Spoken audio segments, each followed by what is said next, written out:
What's up, YouTube? This is Riptide Reptiles. Today I'm going to be making another care video for my Leopard Gecko care video series about the very controversial and much debated subject of substrate. And just a forewarning, everything in this video is my opinion. This is based on research I've done and from what I've read and heard and seen, what I think you should and should not do. And it's my opinion. It's not necessarily right, and it's not necessarily wrong.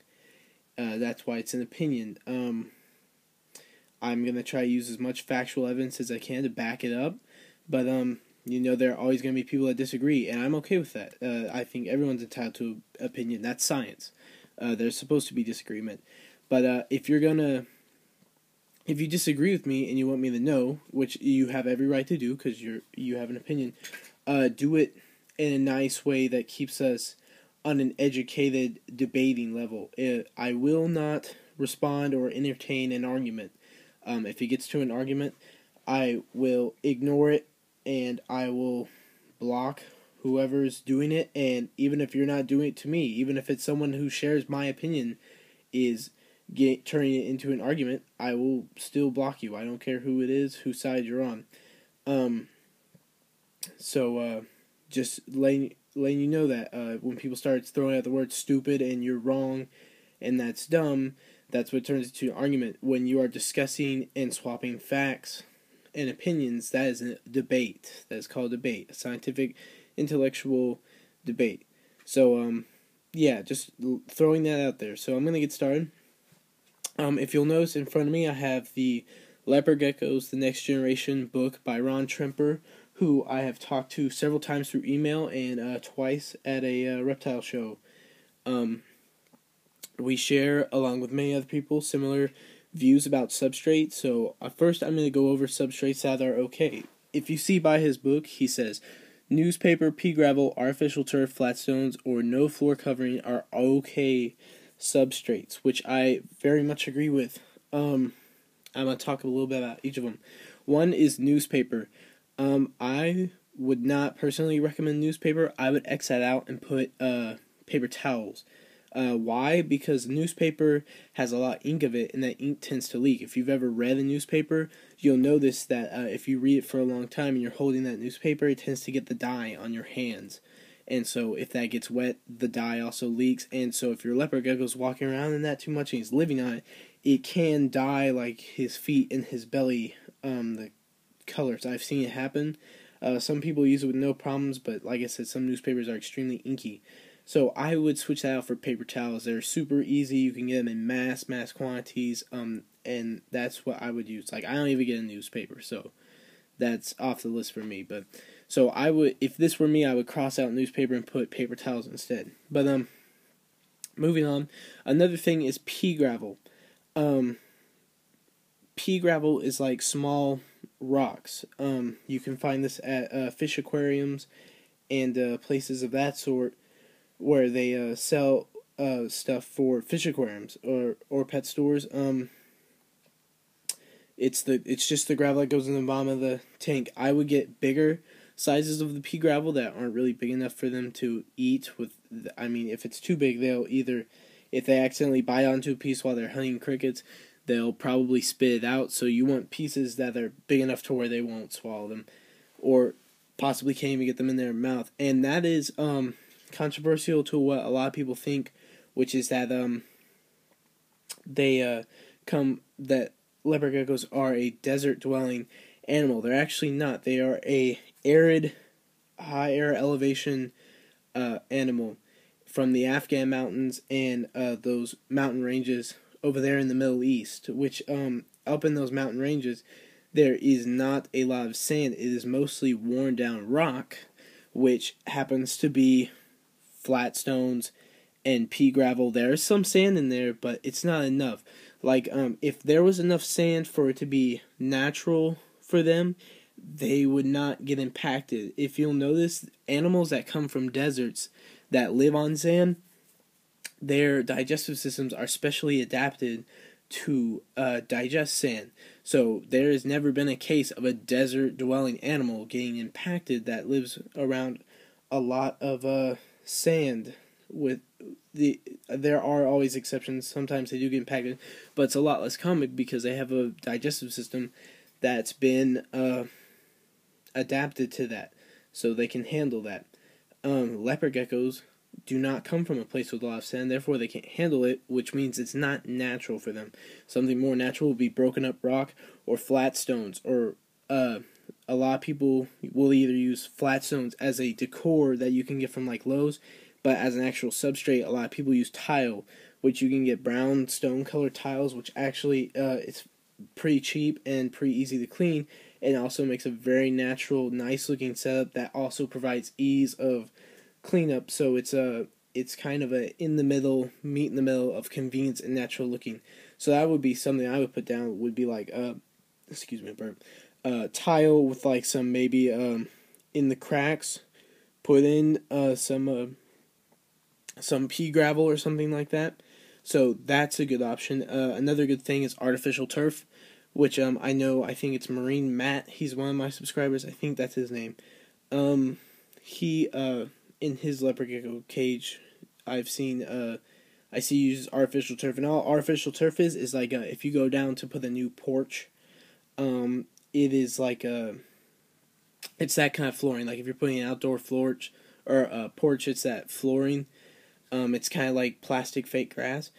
A lot of people, or some people use Repta carpet, which I've seen some people have success with. However, I wouldn't really recommend it because I see a lot of geckos get their claws stuck in it and they'll walk funny. It's because their feet are sticking and getting snagged in the carpet, so that probably doesn't feel all that comfortable. So I would avoid that and go with artificial turf. Or some people go with no floor covering at all, which is kind of boring, so you'll never really see people using that. But yeah, so those are all good substrates. Now, what you don't want to use is, in my opinion, sand. Sand gets your leopard geckos, like I said, very easily impacted, and especially you'll see pet stores advertising Calcite Sand, which is a huge no-no. That is, they say, oh yes, it's Calcite Sand, so it's made of calcium, so it's actually good for the leopard gecko. If they eat it, then they're getting calcium and they'll digest straight through them. That is wrong. Calcite Sand is even worse because it clumps up even thicker than normal sand, and what makes it so bad is that it's pretty much just sand that's flavored. So your gecko will actually sit there and just eat the sand. Normal sand, he'll just miss a cricket and accidentally get the sand in his mouth. Calcite Sand, he'll actually eat it and entices them to eat it, and then they'll get impacted even quicker. So you really want to avoid Calcite Sand. But with that in mind, you want to go for if you're going to use sand, I don't recommend it. Use at your own risk. You risk. Some people go for years, always housing their geckos on sand, never have a problem. Some people, like I had a school teacher, he had 2 leopard geckos in his classroom, had them for about a month, kept them on sand because he thought it was a natural looking setup, and although it's not, because it's not natural for them. He didn't know that though. He hadn't done any research, and they both ended up getting impacted, and he had to take them to the vet, which was a very pricey vet bill.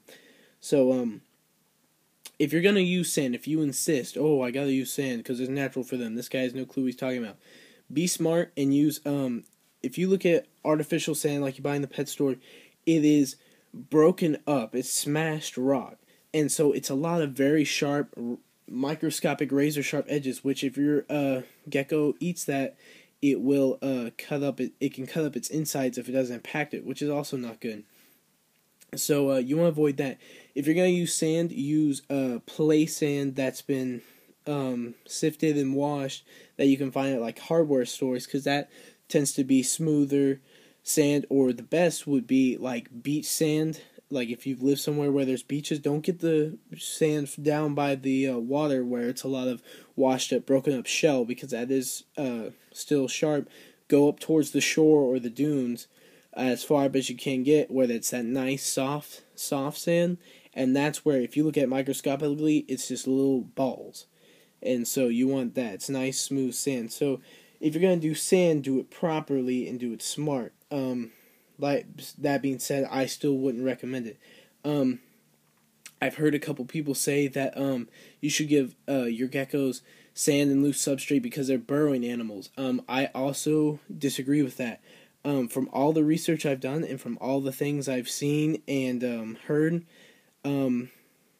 geckos don't burrow. Like I used to, for a while, I kept my geckos on sand until I did some research and found out that it can be hazardous for them. When I put them in their hides, they would go in the hides. They would never try to dig in the sand and make a burrow.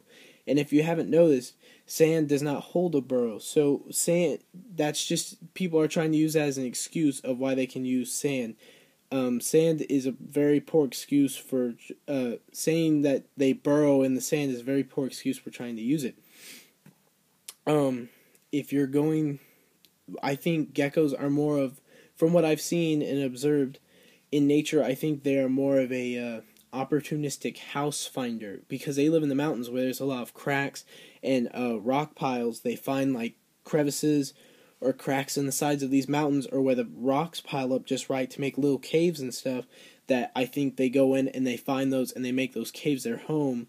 And if there is some loose substrate inside those cracks or caves, which there very well could be, and it could very well be sand, I think they will move that sand out to make it maybe a little more spacious, but I do not think they burrow. Burrowing animals live where there's a lot of soft substrate that's very,